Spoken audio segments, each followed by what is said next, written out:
Muy buenas noches, bienvenidos a este desacuerdo. Esta noche vamos a hablar del hecho político más destacable de esta semana, que por supuesto ha sido la marcha de apoyo que organiza el Movimiento al Socialismo. No es la primera vez, el propio gobierno recurre a las calles para fortalecer su posición, de alguna manera relegitimarse.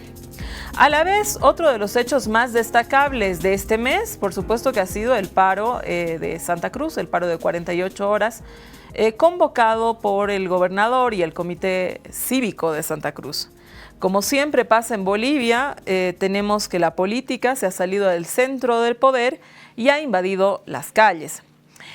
A finales de los 90, los sociólogos Fernando Calderón y Alicia Smukler publicaron un importante libro que justamente se llamaba La política en las calles. En este libro explican que en Bolivia los actores políticos no dialogan entre sí, que el diálogo es sustituido por gestos airados, cánticos, consignas y enfrentamientos y protestas en las calles. Estos autores echan la culpa a la falta de diálogo, a la profunda desigualdad que existe en nuestro país, la incapacidad de la sociedad de reconocer a sus miembros como ciudadanos libres de estigmas raciales, sociales y clasistas.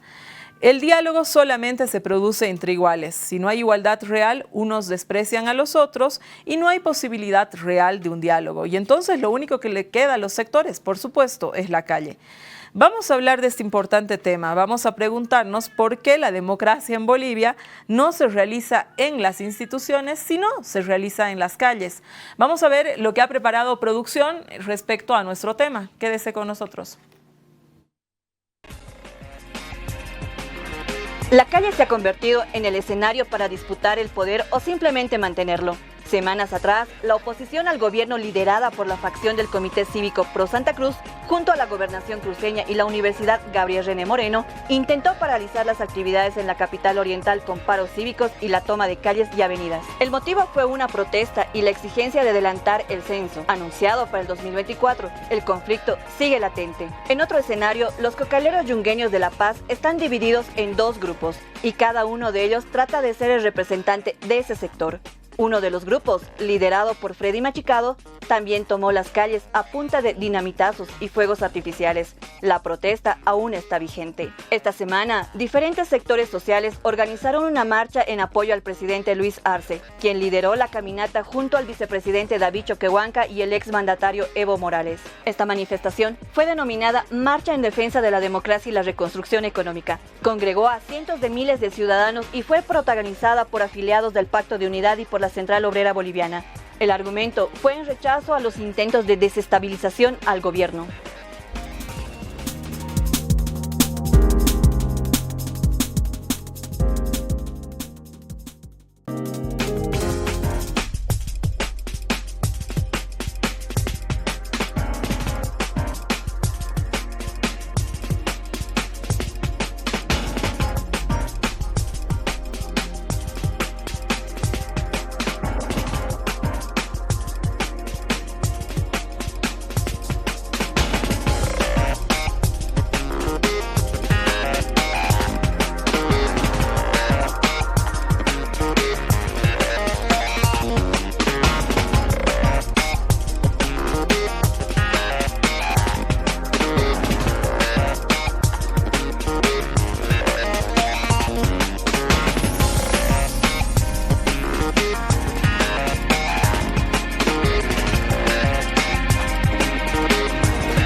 En nuestro desacuerdo esta noche estamos hablando de la democracia en las calles. Para eso hemos invitado esta noche a Verónica Rocha. Verónica Rocha es comunicadora. Verónica, bienvenida. ¿Qué tal, Susana? Un gusto estar acá. Marcelo Arequipa, politólogo. Susana, buenas noches. Pablo Antesana, politólogo también. Buenas noches, Susana, gracias por la invitación. Bienvenidos a los tres. Verónica, voy a empezar contigo aprovechando que tú eres comunicadora y lo último que hemos visto han sido los titulares de prensa. ¿Qué te parece la forma en la que los medios han cubierto la marcha del MAS versus a la que han cubierto el paro cívico por el censo?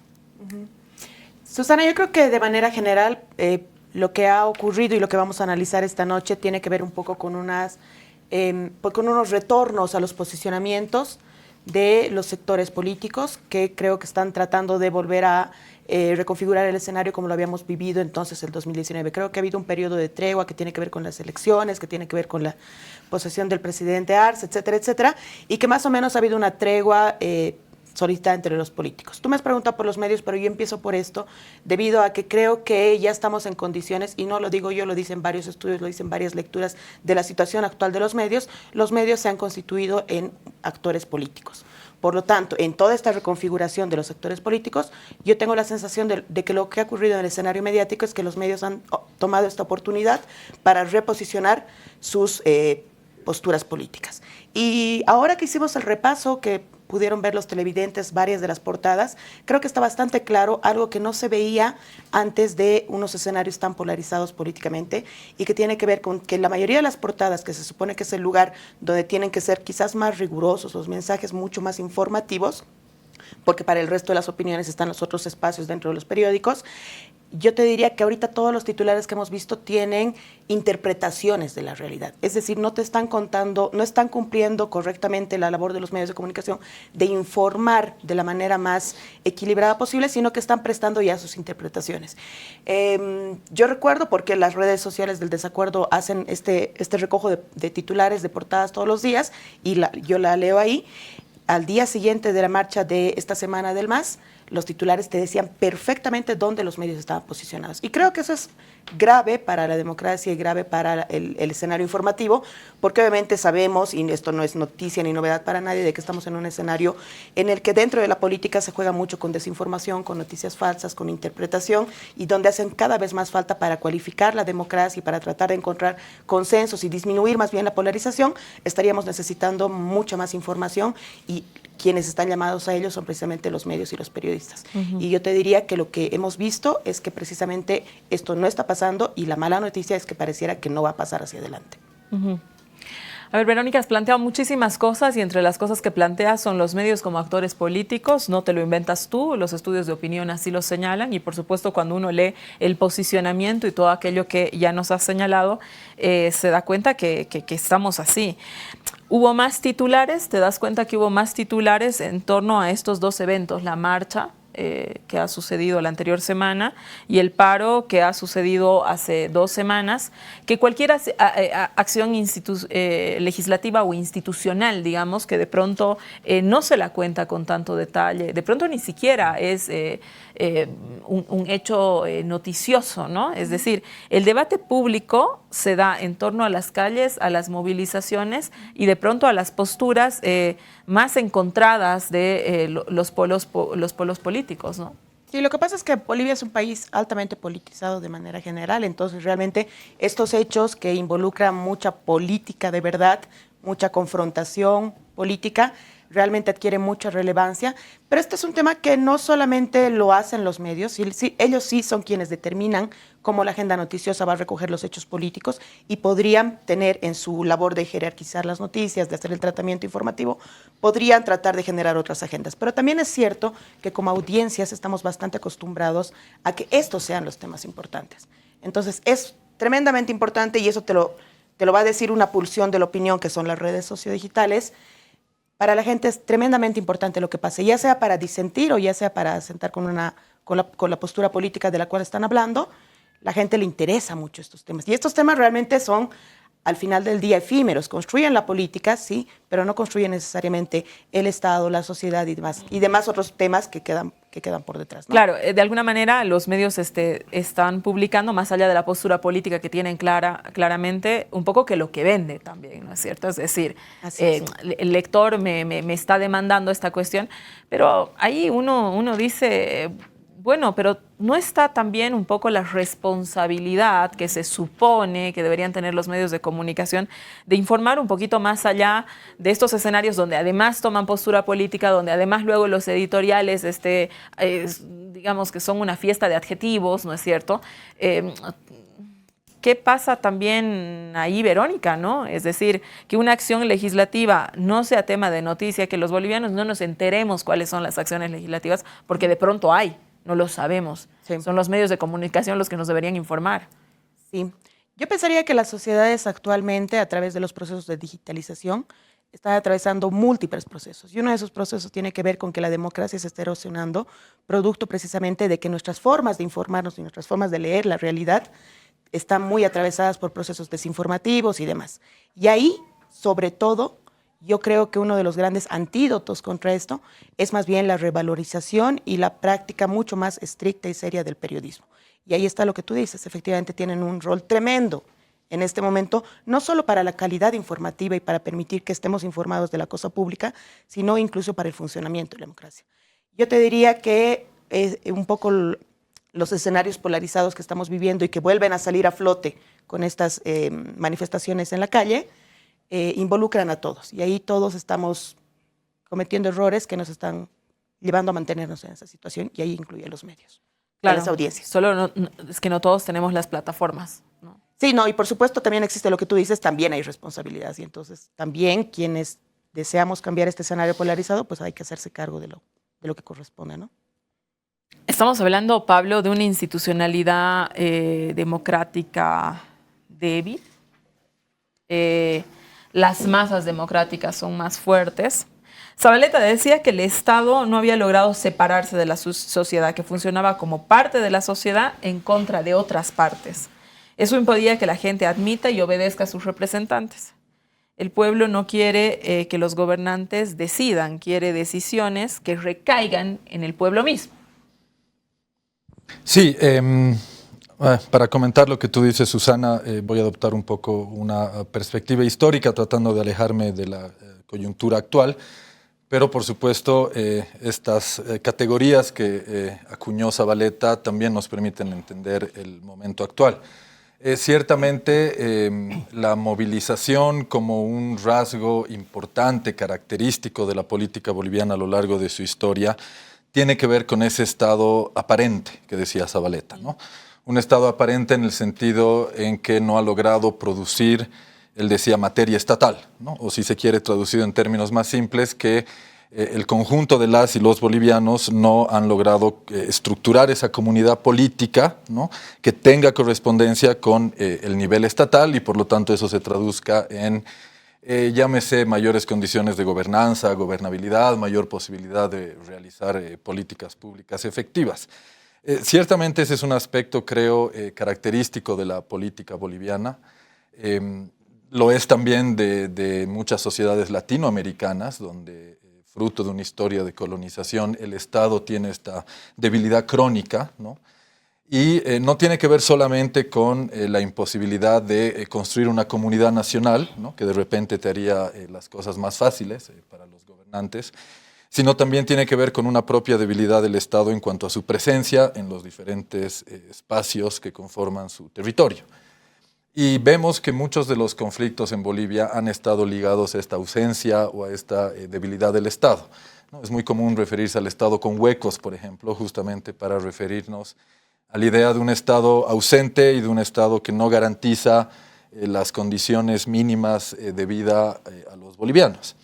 Yo creo que en los últimos años ciertamente se han producido avances muy importantes en ese sentido. Podemos hablar de una presencia de la estatalidad mayor, ¿no?, con más fuerza, y además que se han garantizado muchos derechos a través de distintas acciones que ha llevado adelante el Estado, pero todavía de algún modo persiste esta relación perniciosa, si se quiere, entre un Estado que mantiene una institucionalidad débil y que aún no logra responder plenamente a demandas crecientes de la sociedad, y una sociedad que ante esa debilidad del Estado también se mueve en una lógica que muchas veces vela más por intereses particulares, ¿no?, intereses de determinados sectores, que por la búsqueda de lo que llamamos como el bien común, ¿no? Entonces, bueno, a lo largo de la historia sí han habido momentos constitutivos, justamente como decía Zabaleta, donde realmente las demandas sociales sí buscaban la transformación de estos temas estructurales y por tanto un nuevo orden, pero la mayoría de las veces lo que vemos más bien es que los conflictos tienen un carácter reivindicativo, justamente porque reivindican determinadas demandas de determinados sectores o grupos, pero no se inscriben en este marco más amplio de, digamos, buscar el bienestar de la colectividad, ¿no? Porque hay una relación como de círculo vicioso entre lo que hace un Estado débil y la propia sociedad que muchas veces ingresa en esas lógicas más de buscar particularismos en lugar de... Eso yo te quería repreguntar otra cosa, pero a ver, voy a ahondar un poco a tu pregunta, a tu respuesta. Eso podría traducirse en un país que evidentemente es corporativo, ¿no? Bolivia es un país altamente corporativo y digamos que estas corporaciones, por ejemplo, se han juntado en torno al MAS para conseguir el objetivo político, ¿no? Pero digamos que de alguna manera el sello de los 90, ¿no? Fue la institucionalización, ¿no? Ese salto a la institucionalización. Todos nos vamos a institucionalizar, el salto a la modernidad, ¿no? La búsqueda de la institucionalización. Y hoy me parece curioso, por lo menos, ¿no es cierto?, que estos grupos que de alguna manera se ponían como bandera y como estrella a sí mismo esta búsqueda o este camino o esta, digamos, construcción institucional, ¿no?, boliviana, hoy mismo recurren a los mismos métodos corporativistas que tanto han criticado, ¿no? Por ejemplo, si uno se pone a pensar los métodos que hoy día usa el Comité Cívico Cruceño para expresarse, son exactamente los métodos corporativistas que en antaño, ¿no?, se han criticado enormemente, ¿no? Entonces, de alguna manera, no sé si el camino, evidentemente el Estado ha crecido un montón, se han institucionalizado una serie de cosas y qué sé yo, pero también como que se hubieran institucionalizado ciertos métodos de reclamo, ¿no? Sí, comparto. Yo creo que es importante también, en un acto de sinceramiento de nosotros mismos como bolivianos, entender que la sociedad boliviana no necesariamente tiene una larga tradición democrática, ¿no es cierto? Es decir, hay momentos justamente constitutivos, como decía Zabaleta, en los cuales se han producido grandes conquistas en términos democráticos, históricos. Por ejemplo, las movilizaciones de noviembre del 79, que finalmente son para reconquistar la democracia, es uno de esos momentos, pero hay todas estas formas alternativas que la sociedad ha ido construyendo para organizarse y para suplir de cierto modo al Estado o rellenar esas ausencias del Estado, que no siempre se manejan por vías ampliamente participativas, digamos así, o ampliamente democráticas. Entonces, justamente yo creo que lo dices bien, algunas organizaciones de la sociedad civil, algunas formas básicas de organización de la sociedad, como incluso podríamos mencionar sindicatos o organizaciones cívicas, ¿no?, carecen de estos mecanismos ampliados de participación y muchas veces se rigen por otras lógicas, ¿no? O sea, donde son estructuras más verticalistas o donde no necesariamente se buscan intereses que tengan que ver con el conjunto de la sociedad, sino con esos sectores y esos grupos, ¿no? Y eso... Lo que sí está institucionalizado es el voto en Bolivia, porque ahí sí nosotros vamos y participamos con una, digamos, con una gran vocación cívica, ¿no? En la última elección, 89% de participación, es decir, yo creo que debe ser una de las participaciones más altas que existen en el mundo, me atrevería a decir sin ningún problema, ¿no? Pero ahí, digamos, es coherente con lo que vamos hablando, porque pareciera que a la gente solo le interesa lo que le toca hacer por sí mismo, ¿no? Pero luego ya, ¿no?, y esto aprovecho del lugar donde trabajas, existe, yo he ido a votar y confío, ¿no?, en la institución hasta el momento en que yo voto, pero luego ya no confío en los resultados, no confío en el tribunal, no confío en el padrón, no confío en nada más. ¿Qué opinas sobre esto? Sí, creo que refleja en buena medida lo que sucede en nuestra sociedad. Es decir, el voto es un factor decisivo de la confianza de los bolivianos en la institucionalidad democrática, ¿no? Y eso lo hemos visto muy bien en los últimos años. Si el acto del voto, el acto de ir y depositar un voto, elegir a representantes cada determinado tiempo falla, el conjunto de la credibilidad del sistema se viene abajo. Entonces, sin duda, el voto es un factor decisivo de esa confianza o de ese respaldo que tiene la ciudadanía en términos de buscar espacios de participación, porque el voto es eso, finalmente. Pero creo que, como tú dices, una vez que la gente ha ido a votar, rápidamente entra en esta lógica de demandar al Estado, ¿no? La concreción de, bueno, muchísimos temas que quedan irresueltos a lo largo del tiempo, pese a los avances que hemos tenido, y entonces la confianza en los gobernantes empieza o a debilitarse o a fortalecerse en la medida que se van resolviendo las demandas del día a día. Y eso repercute de alguna manera en la institucionalidad, digamos, del órgano electoral, aunque no lo quiera. Es decir, el órgano electoral está llamado un poco a generar la elección, pero si el gobernante no me gusta o ha ganado el que no me gusta, inmediatamente la desconfianza se pone al órgano. Claro, la legitimidad de origen la garantiza un órgano electoral que hace las cosas bien, de manera transparente, y que precisamente garantiza que el gobierno que emerge de las urnas tiene esa legitimidad de origen incuestionable. Y ya después viene la legitimidad de desempeño, ¿no? Que es cómo los diferentes gobiernos resuelven pues, las demandas, las exigencias que tiene la ciudadanía. A ver, Marcelo, vamos un poco a lo que ha pasado este jueves. ¿Qué gana el MAS con esa muestra de fuerza que ha dado en las calles? Ha concentrado un montón de gente. Página 7, lo hemos visto en nuestros titulares, dice que lo hizo en contra de Adepcoca, ¿no? Ahí me parece una metida de pata típica de Página 7, porque es un conflicto el de Adepcoca, de pronto un conflicto más interno, ¿no? Es decir, de otra naturaleza, hacer una marcha para darle una lección a Adepcoca y esforzar mucho las cosas. Pero tal vez sí era un mensaje al antimasismo anclado en Santa Cruz, ¿no? Pero a la vez, Marcelo, un poco que La Paz está muy lejos de Santa Cruz, ¿no? No sabemos si a Santa Cruz y al antimasismo cruceño de pronto le llega el mensaje en el enclave que quisiera el MAS, ¿no? ¿Cuál es la lógica de hacer esta marcha, ¿no? De mostrar este despliegue desde tu perspectiva? Voy a sumar dos tesis sociológicas y politológicas sobre la realidad boliviana a propósito de lo que estamos comentando aquí.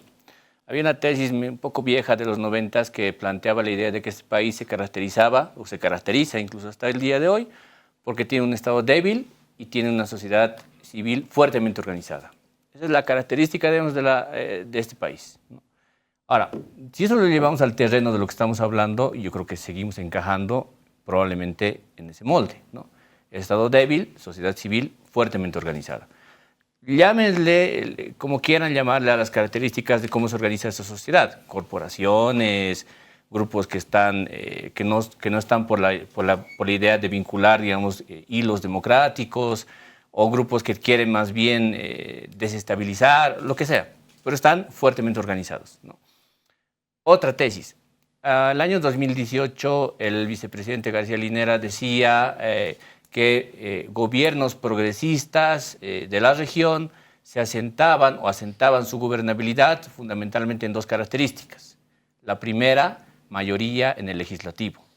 La segunda, mayoría en la calle.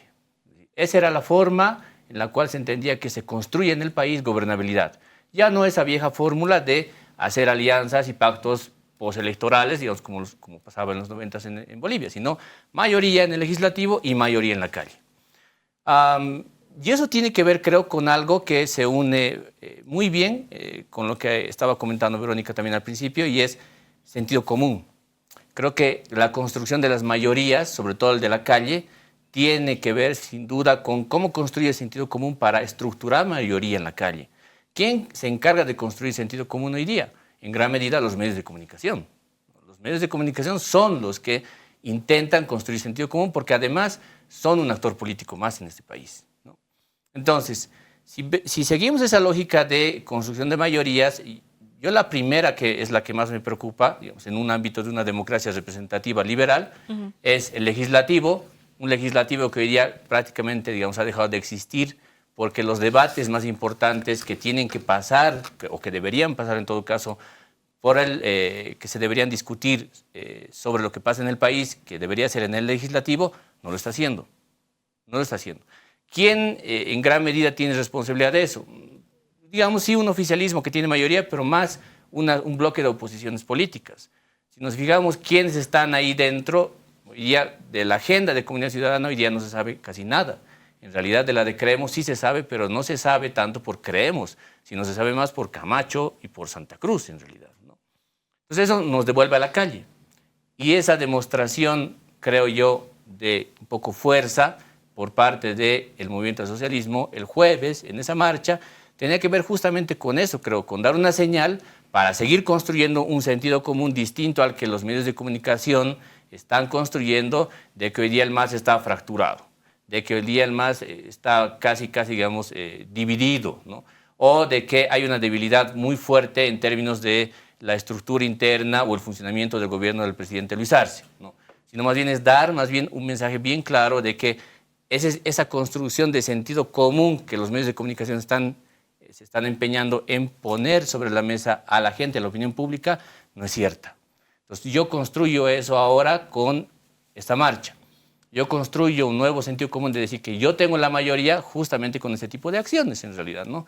Y además de paso, creo que hay una figura o un movimiento táctico bastante interesante que se ha empezado a aparecer en el último mes, y es aislar a Santa Cruz. Aislarlo a Santa Cruz, pero con el sinónimo de Camacho, ¿no? Se aísla del país porque ellos no tienen una agenda nacional. Sí, pero ahí te corto. Mira, el Comité Cívico va al paro por necesidades evidentemente de una élite que de pronto no recoge los intereses de todo el departamento, ¿no? Eso se ha visto, un paro de pronto fraccionado por tensiones internas que nada tenían que ver con el movimiento al socialismo, sino tensiones internas propias, ¿no? Digamos, yo creo que el objetivo central es antagonizar con el gobierno, creo que ha quedado eso medianamente claro. Y si bien no a toda Santa Cruz le importan esas reivindicaciones y de pronto encuentras focos de fractura y toda esta cuestión, también existe mucha gente que se alinea, ¿no? Y que incluso hace sacrificios personales en torno a esta línea, ¿no? Y, a ver, yo creo que tiene también mucho que ver con esta, que si bien ahorita hay un Santa Cruz por un tema específico que está prácticamente aislado, porque no ha venido otro departamento a decir, bueno, yo también, etcétera, ¿no? En el caso particular del tema de lo del censo. También, por otro lado, hay como una suerte de ideología que se alimenta, no solamente en Santa Cruz, sino en el resto de las regiones, que tiene que ver con esa desconfianza sobre el Estado central y que prácticamente es, si uno va a las distintas regiones, es que el Estado nos quiere engañar, es que para ponerlo en léxico digamos, común, nos están mamando, ¿no es cierto? Siempre es esta idea, o alimentar por lo menos esta idea, de que existe un engaño de parte del Estado central, ¿no? O sea, ¿qué opinas tú sobre esa desconfianza, ¿no? También. Mira, creo que ya no es suficiente enarbolar el discurso como lo hacía Camacho el 19. Creo que ya eso está clarísimo de que ya no basta, ya no alcanza. Por una razón. Si uno se fija, por ejemplo, el perfil que tenía Rubén Costas cuando era gobernador de Santa Cruz. Creo que él condensaba dos características que hoy día Camacho no las tiene, o por lo menos una sola la tiene. Liderazgo político, sí llegó a plantearse un liderazgo con una cierta agenda de alcance nacional. De hecho, los demócratas han sido, y todos sabemos, digamos, el único partido político, digamos, en estricta regla a nivel nacional de la última década y media en el país, y en el bloque de oposición, y gestión pública. Si uno se fija ahora el perfil de Luis Fernando Camacho, creo que está mucho más enfocado en la idea de querer generar una suerte de liderazgo político, pero le rehuye mucho a la idea de gestión pública. Y como le rehuye a esa idea de la gestión pública, eso le ha generado ciertamente corresponsabilidades importantes por las cuales intenta evadir en realidad, es decir, hacer un poco la gambeta a este asunto, porque primero que no se ha reunido con el ministro de Salud cuando tenía que haberse reunido por el tema de la pandemia. Segundo, no se ha reunido, hasta hace poco recién, con las autoridades del Estado para ver el tema del censo. Es decir, no asiste a estas reuniones, elude su labor de gestión pública, no hace lo que hacía Rubén Costas, que era efectivamente hacer gestión, además gestión territorial, política partidaria, pero además ser, si quieres, una suerte de un referente en el oriente de la oposición. Y Camacho no lo está haciendo. Entonces, ¿qué es lo que está desnudando un poco la figura de lo que él hace?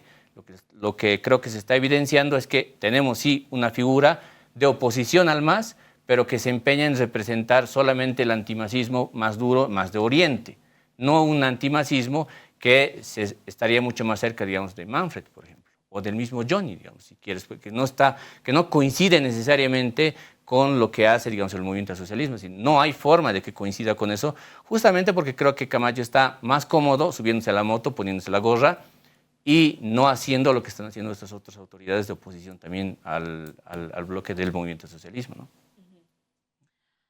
Me tengo que ir un corte, quédese con nosotros. Estamos en desacuerdo hablando de la democracia en las calles, intentando un poco entender cómo la política, no solamente en nuestro país, se desarrolla en la institución pública. De hecho, la política en nuestro país y las transformaciones estructurales en nuestro país se han decidido en las calles. Quédese con nosotros.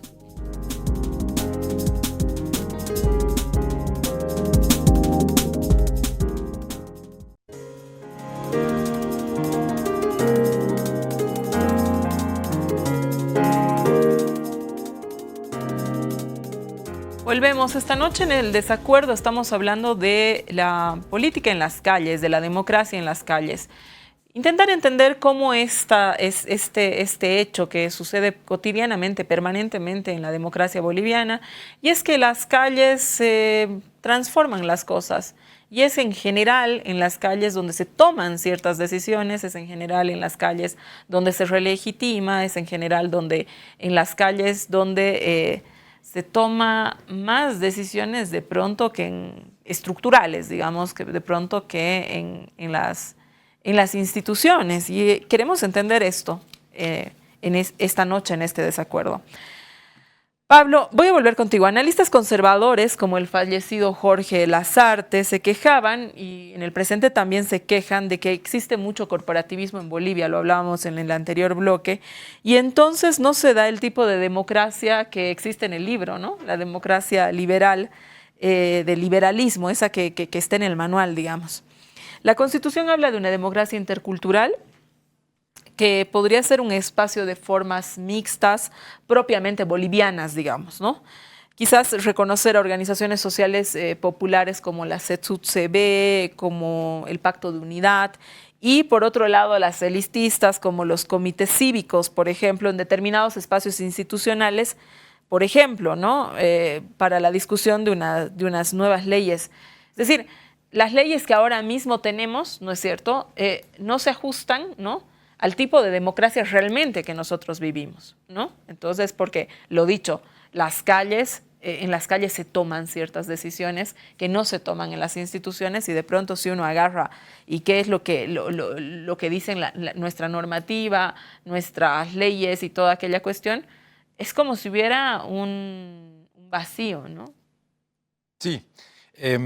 A propósito de ello, creo que es necesario apuntar que ciertamente la conflictividad social en Bolivia en sí misma no es un dato ni positivo ni negativo, ¿no? O sea, es un dato de la realidad. Somos una sociedad que, como dices tú, privilegia, digamos, el escenario de la calle para resolver distintos temas. Y desde ese punto de vista, lo que yo quisiera apuntar es que ciertamente la calle tiene una función como dirimidora, ¿no? Es decir, muchos asuntos o muchos temas que han producido empantanamiento, o se utilizaba la categoría de empates catastróficos, o situaciones en las cuales hay mucha polarización y enfrentamiento, se deciden en las calles porque tienen este carácter dirimidor.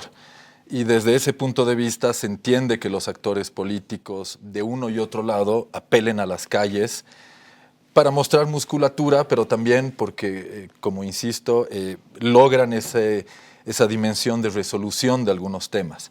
Pero a la vez me parece importante apuntar que debe existir, pues, una gestión constructiva de los conflictos. Porque muchas veces, por la presión de las calles, los gobernantes muchas veces se ven presionados a solucionar los conflictos de una manera cortoplacista, ¿no es cierto?, sin atender las verdaderas causas de los conflictos. Lo que genera, por supuesto, que los conflictos más adelante se reactiven o se ahonden o se profundicen. Entonces debe existir esa gestión constructiva y en ello, por supuesto, la búsqueda de consensos, de diálogos con los diferentes sectores es un factor fundamental. Entonces, tú me decías, ¿por qué no hacer partícipes, digamos, de las grandes decisiones del país a este tipo de formas de organización de la sociedad? Pues claro que sí, me parece que ese es el camino, pero lo que debemos tener claro es que esas soluciones que muchas veces se deciden debido a la presión de las calles, lo que hacen es más bien buscar la suspensión de medidas de presión, ¿no? Que la gente deje de bloquear una ruta o que la gente deje de tomar un edificio público o deje de estar en huelga de hambre, ¿no es cierto? Que se suspendan las medidas de presión y para ello se llegan a acuerdos, pero con un carácter más cortoplacista que justamente busca resolver. Lo que pasa es que también no existe nada estructural, ¿no? De alguna manera, es decir, estas corporaciones, ¿no? No importa cuáles sean estas, ¿no? Se reúnen, evidentemente hay una cuestión cortoplacista, pero como no hay una responsabilidad tampoco institucional real de estas instituciones, ¿no es cierto? De pronto los partidos políticos, de pronto el MAS, ¿no? Es el único que ha congregado a todas las corporaciones y digamos que está medianamente haciéndose más institucional, si tú quieres, basado en estas corporaciones, ¿no? Pero de pronto no es una práctica que realmente esté correctamente ni verdaderamente institucionalizada, y mucho menos al frente, ¿no? Es decir, los partidos políticos, lo que decía Marcelo, ¿no? Es decir, ¿qué está pasando con Comunidad Ciudadana, con Creemos, en la Asamblea, en el lugar institucional? Uno no tengo ni idea, ¿no? Pero ¿qué pasa con el Comité Cívico, que es quien verdaderamente de pronto luego enfrenta al MAS, ¿no? O sea, que es verdaderamente de pronto con los que se hace oposición y toda esta cuestión? No tienen un espacio institucional luego en ninguna parte, ¿no? O sea, en esa construcción institucional del Estado no están puestos en ningún lugar, no tienen un lugar. Sí, basta con ver cuáles son los conflictos actuales en Bolivia. Yo revisaba un poco datos para venir de la Fundación Unir Bolivia, por ejemplo, que hace seguimiento a conflictos.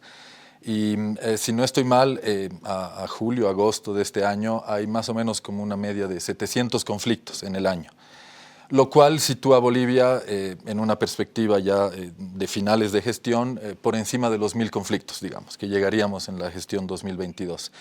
Eso ha sido así en la última década y media por lo menos. Y esos conflictos casi siempre están dirigidos a demandas de tipo salarial, es decir, son conflictos que tienen que ver con ingresos.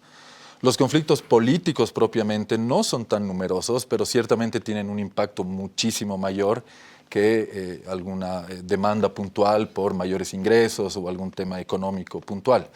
Entonces, y por supuesto en los conflictos políticos están inmersos estos actores políticos, ¿no? De oficialismo, de oposición, comités cívicos, etc.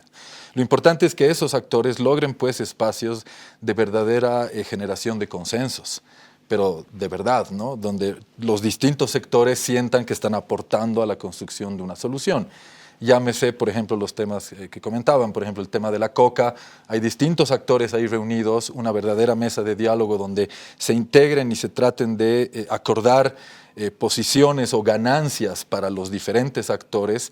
Eso podría lograr una solución o sería una gestión constructiva del conflicto. Pero lamentablemente, como ya lo han dicho, los actores políticos en el país no siempre se manejan con esas lógicas, ¿no? Y más bien recurren a la calle, decía yo, como este mecanismo de dirimir las grandes cuestiones, más que buscar soluciones de largo plazo, ¿no? Marcelo, otros analistas dicen que el MAS no quiere perder el control en las calles para que no se repita lo del 2019. Esto nos lleva a varios puntos. Primero, se viene un golpe, ¿no? Y aunque, digamos, se encuentren puntos de coincidencia, la historia no se repite, ¿no? O sea, la historia rima, pero no se repite. Y lo segundo, esta estrategia masista solo se impone en ciudades donde la oposición es débil, ¿no? O sea, porque en Santa Cruz no se puede imponer, ¿no? Ahora, las estrategias entonces, aunque algunos analistas digan lo contrario, dependen mucho de la correlación de fuerzas, ¿no? ¿Cuál es la correlación de fuerzas hoy en día en la lucha callejera, Marcelo, desde tu perspectiva? Mira, creo que fundamentalmente es una lucha o es una lucha entre identidades políticas. No es una lucha predominantemente, digamos, ideológica, ¿no? En el sentido clásico de la palabra, ¿no? No necesariamente, pero creo que es más una lucha identitaria. ¿Cuáles son esas identidades? Masismo, antimasismo. Ahí está concentrándose en realidad, digamos, la dinámica de quién es más fuerte hoy día que otro, ¿no? Y como decía hace rato, las identidades se van a fortalecer y van a llevar probablemente a escenarios que pueden ser de alta tensión, como el 19, en la medida en la que se siga construyendo un sentido común que creo que nadie de nosotros que probablemente está aquí en la mesa y probablemente nos está viendo hoy día, veía de fondo que se estaba haciendo. El 19 se construyó un sentido común, es decir, fue la primera vez en Bolivia en la que hubo un conflicto de esa magnitud que tuvo que generar esa tensión, pero por razones políticas.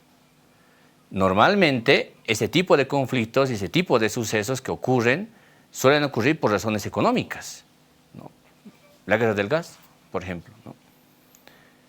Pero el 19 no es una motivación precisamente, digamos, económica, sino es una motivación política y, yo diría, con características sociales. Entonces ahí ciertamente entran, creo, lo que decía, es decir, las identidades.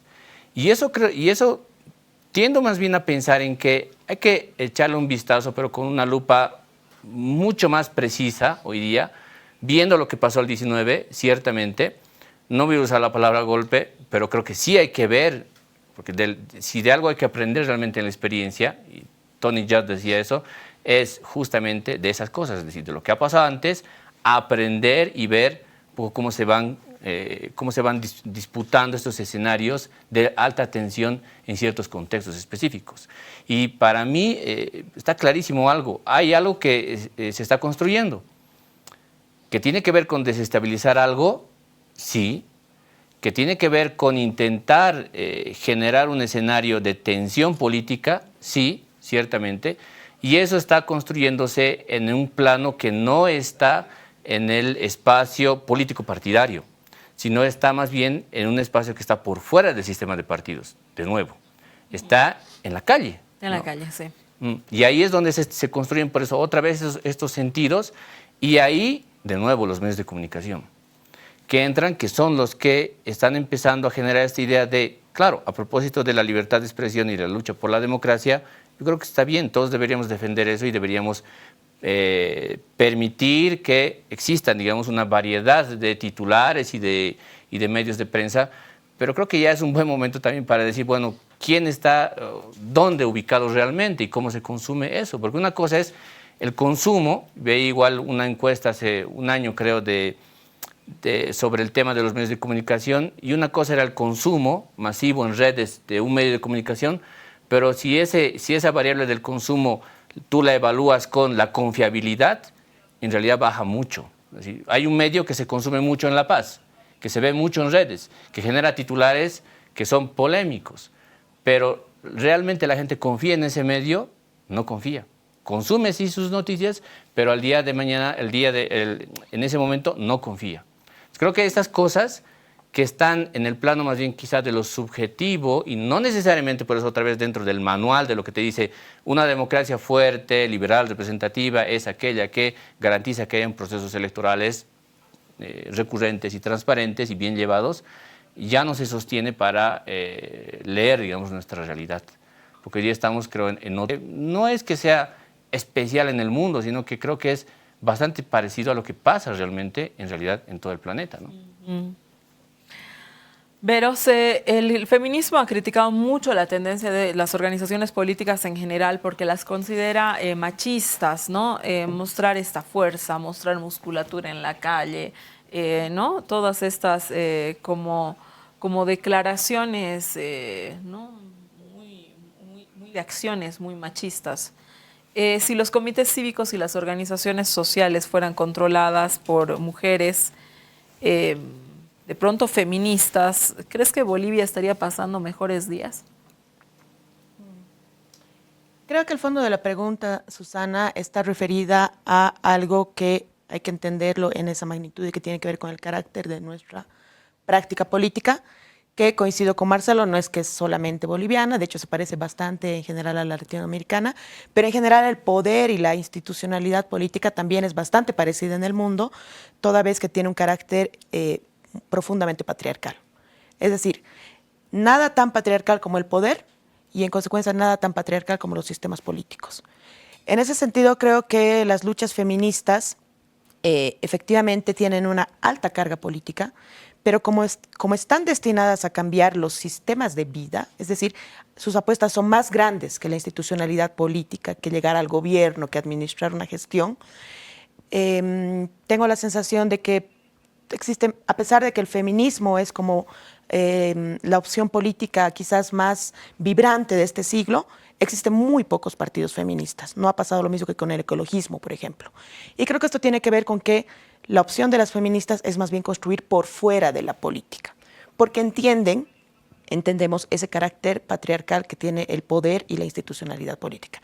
En ese sentido, en esa gran comprensión, yo pensaría que hay una gran lucha de muchas mujeres que intentan bregar por la participación política de la mujer y generar escenarios paritarios, pero creo que los datos, los estudios, los resultados han demostrado que a pesar de que las mujeres logran ingresar a este ejercicio político, que es totalmente legítimo, si quieren hacer esa pelea y cambiar desde ahí, lo que más bien pasa es que se encuentran muchas barreras y muchos obstáculos al momento de querer cambiar la política. Por lo tanto, creo que esta hipótesis utópica y quizás un poco cándida de que las mujeres pueden cambiar la política desde dentro de la institucionalidad política, cada vez está siendo más refutada y yo diría que pronto va a ser desmitificada en ese sentido. Lo que sí creo es que las mujeres están cambiando la política desde fuera. Creo que en Bolivia tenemos un referente que no hace falta que lo diga porque todo el país lo sabe, de una persona y una mujer que hace política totalmente por fuera de la institucionalidad y que todo el tiempo le dice a la institucionalidad que es tremendamente patriarcal.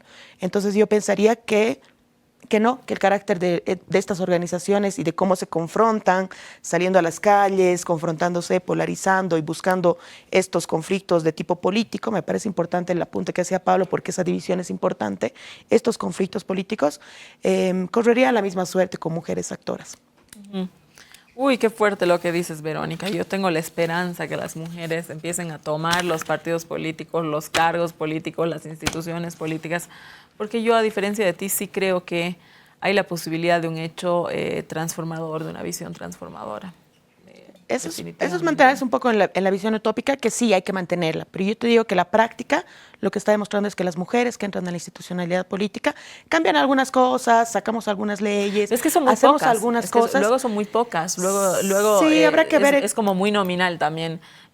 Bueno, 50% sí, va a haber participación, pero luego te encuentras con un Estado que realmente la decisión, quienes toman las decisiones, es que son hombres.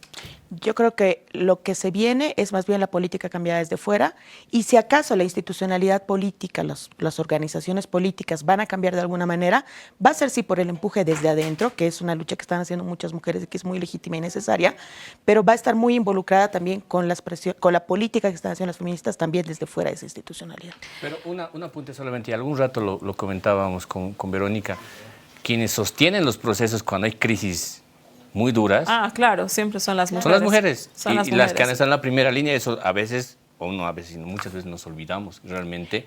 ¿Qué ha pasado, por ejemplo, el 19? ¿Quiénes han sostenido en la primera línea de la política, digamos, este país? Mujeres. Claro, mujeres. O la huelga de las mujeres mineras. También. ¿no? También. Que permite poner fin a la dictadura. Al final, Es decir, con la cambian las dictadura, cosas de la cambian política, pero casi por fuera de la institucionalidad. Me tengo que ir a un corte, voy a volver a la salida a las conclusiones de nuestro desacuerdo. Quédese con nosotros.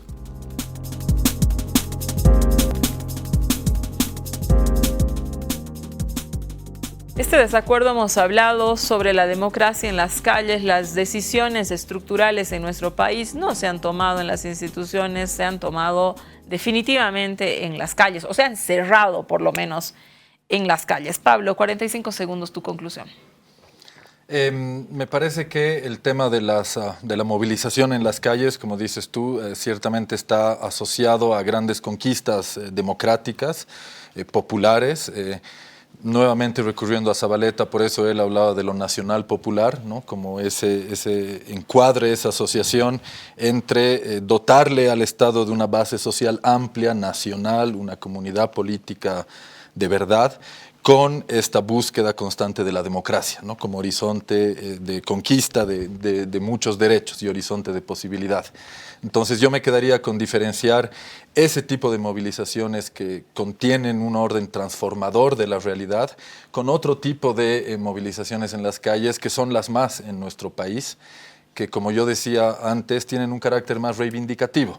Y está bien, o sea, por supuesto que si hay derechos que no están atendidos, está muy bien salir a la calle y reclamarlos, pero hay que diferenciarlas, ¿no? Para poder trabajar más en los aspectos estructurales. Gracias, Pablo. Vero. Yo pensaría, Susana, que la democracia en las calles, la política en las calles es algo que ya se ha dicho acá, no es nuevo, pero creo que tiene nuevas características en este nuevo tiempo. Yo pensaría que desde el año 2016, cuando ocurrió todo lo del referéndum para una nueva postulación del señor Morales, Santa Cruz se dio cuenta de esto, algo que el occidente se había dado cuenta hace más décadas, y empezó a hacer movilizaciones en las calles utilizando las redes y utilizando la creatividad, pero entendiendo que tienen que estar en la calle porque es una cuestión territorial. Y eso ha tenido como muchos episodios que han terminado teniendo los resultados que hemos conocido en el 2019. Es decir, el país ha terminado de entender eso, que lo tenemos que aceptar como bolivianos. Pero creo que sí tiene nuevas características cómo se moviliza la gente en las calles, porque nuestros perfiles de cultura democrática actualmente son distintos. Somos desconfiados, a mayor nivel de desconfianza con las instituciones, con los medios, con las redes. Lo que decía Marcelo, no creemos lo que consumimos, pero eso no quiere decir que lo que consumimos no nos esté cambiando las perspectivas y lo que decía, los sentidos de las cosas. Entonces creo que la democracia de las calles al día de hoy es como un consenso político, saber que esa es la forma de obtener poder en Bolivia, de reafirmar la consecución del poder, pero que está mediada por muchos procesos que tienen que ver con cómo construimos nuestros imaginarios. Marcelo. Yo creo que no hay que tenerle miedo en realidad, ¿no?, al hecho de que nuestra característica probablemente sea esa, de la movilización fuerte y constante, ¿no? Más aún porque este siglo, el siglo XXI, se caracteriza sobre todo por el hecho de que las transformaciones y las decisiones ya no son de arriba hacia abajo, sino son de abajo hacia arriba. Y eso está pasando, digamos, a nivel global. Eso ya se ha quebrado esa lógica, digamos, institucional formal de decir hay que cambiar un artículo de la ley y eso es lo que va a servir para transformar esta sociedad. No, creo que hay que enfrentarnos en algo que me parece, para cerrar esta mi idea, es tenemos que volver a poner la palabra negociación política en el nivel que se necesita ponerla, es decir, no devaluarla tanto, porque la hemos devaluado muchísimo. Gracias, Marcelo. Gracias a los tres por haber estado esta noche conmigo en Desacuerdo. Gracias a usted por haberme acompañado. La democracia en Bolivia también se pelea en las calles. Esa es una característica de nuestra democracia. Para volver a ver nuestro programa, síganos en las redes sociales. En todas las redes sociales estamos presentes. Quédese con la programación de RTP. Muy buenas noches conmigo. Hasta el siguiente domingo.